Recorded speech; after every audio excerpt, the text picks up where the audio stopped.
जय श्री राधे, जय श्री कृष्ण। कुंडलिनी शक्ति को जागृत करने की प्रक्रिया में हम पहले 6 चक्रों का अध्ययन कर चुके हैं। आज बारी है 7वें चक्र की, जिसे सहस्त्रार चक्र या क्राउन चक्र भी कहते हैं। यह हजारों पंखुड़ी वाले कमल के रूप में दर्शाया जाता है।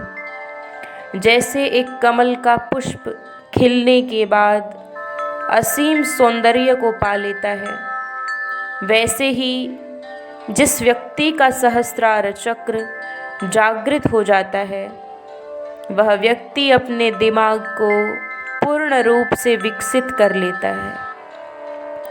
इस चक्र के जागृत होते ही मनुष्य को ज्ञान की प्राप्ति होती है और वह संसार के सारे गूढ़ रहस्यों को जान जाता है। इस चक्र का रंग बैंगनी है और यह सिर के शीर्ष पर अर्थात हमारे कपाल के बिल्कुल ऊपर स्थित होता है। यह आत्म तत्व का चक्र है और भगवान आदि शिव का स्थान माना जाता है। जिन लोगों का यह चक्र जागृत होता है, उनके मन में उत्साह भरा रहता है।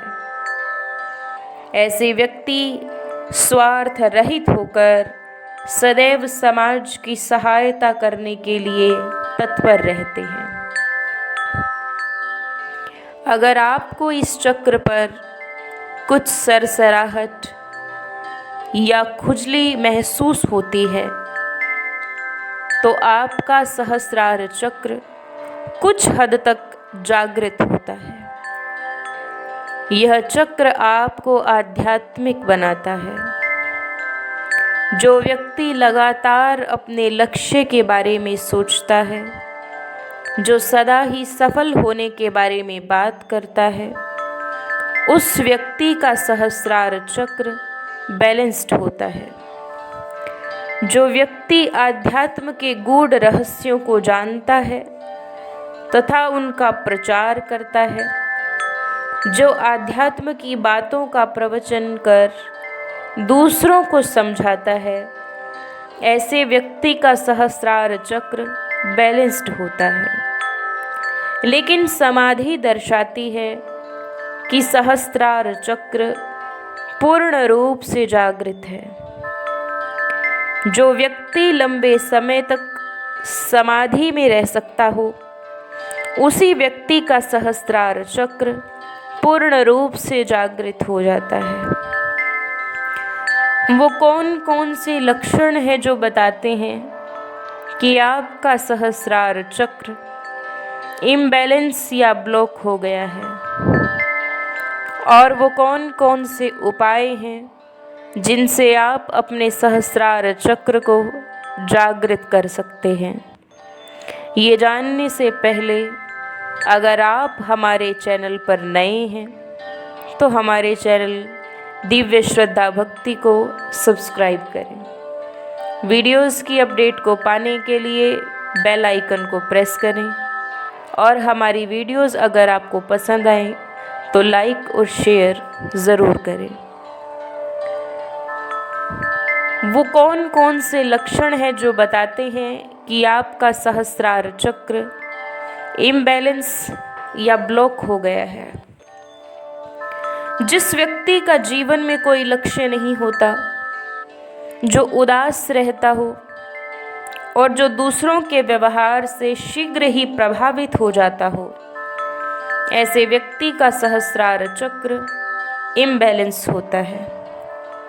जो व्यक्ति डिप्रेशन में रहता हो, जिसे एंग्जाइटी होती हो या घुटन महसूस होती हो,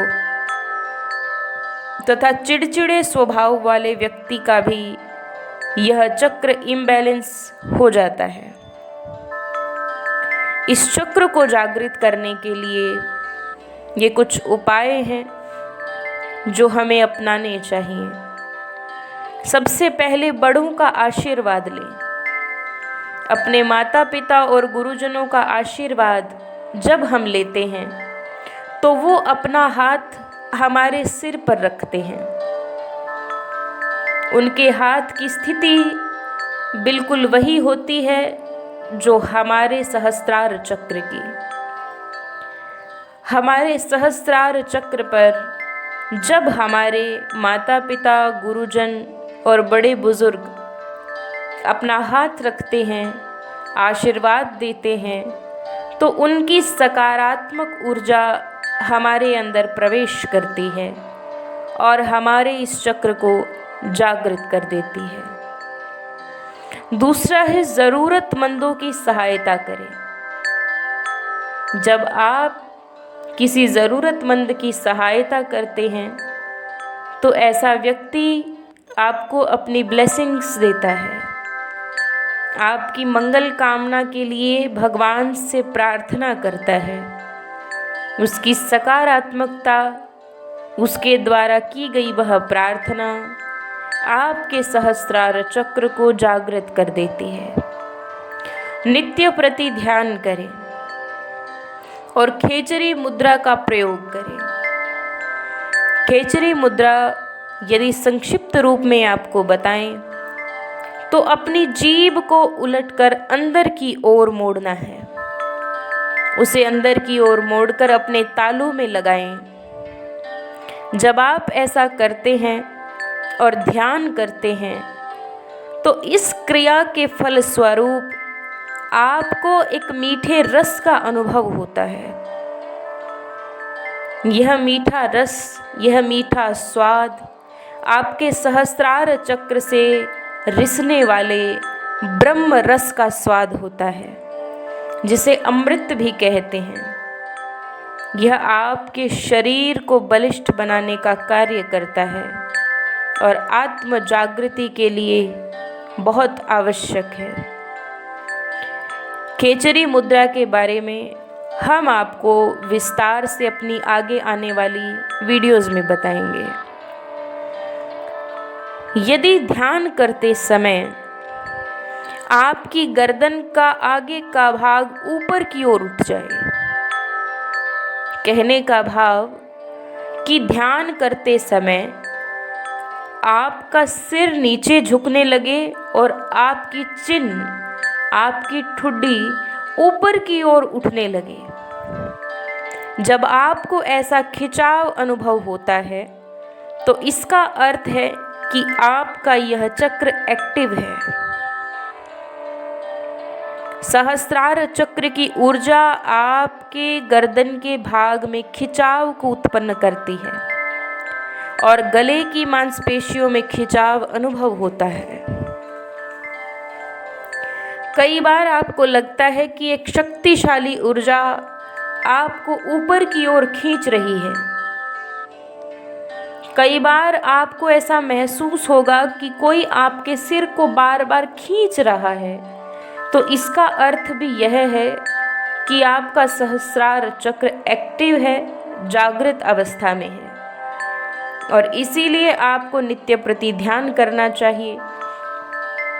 पूर्ण रूपेण जागृत हुआ यह चक्र आपको सफलता की ओर ले जाएगा। आगे आने वाली वीडियोज़ में हम आपको इड़ा, पिंगला और सुषुम्ना नाड़ियों के बारे में बताएंगे, जिससे कि कुंडलिनी जागरण की प्रक्रिया का अगला चरण आपको समझ में आएगा। इन नाड़ियों के साथ साथ आपको खेचरी मुद्रा के बारे में भी हम बताएंगे और ध्यान की विधियों के बारे में भी बताएंगे। यदि आपको किसी भी चक्र को जागृत करने में कोई कठिनाई महसूस हो रही है तो आप कमेंट बॉक्स में कमेंट करके मुझे ज़रूर बताएं। और आप यदि जीवन से संबंधित, आध्यात्म से संबंधित या ज्योतिष संबंधित कोई समाधान पाना चाहते हैं तो कमेंट बॉक्स में कमेंट करके मुझे ज़रूर बताएं। यथासंभव आपके प्रश्नों का उत्तर दिया जाएगा। खुश रहिए, प्रसन्न रहिए, ध्यान करते रहिए। जय श्री राधे, जय श्री कृष्ण।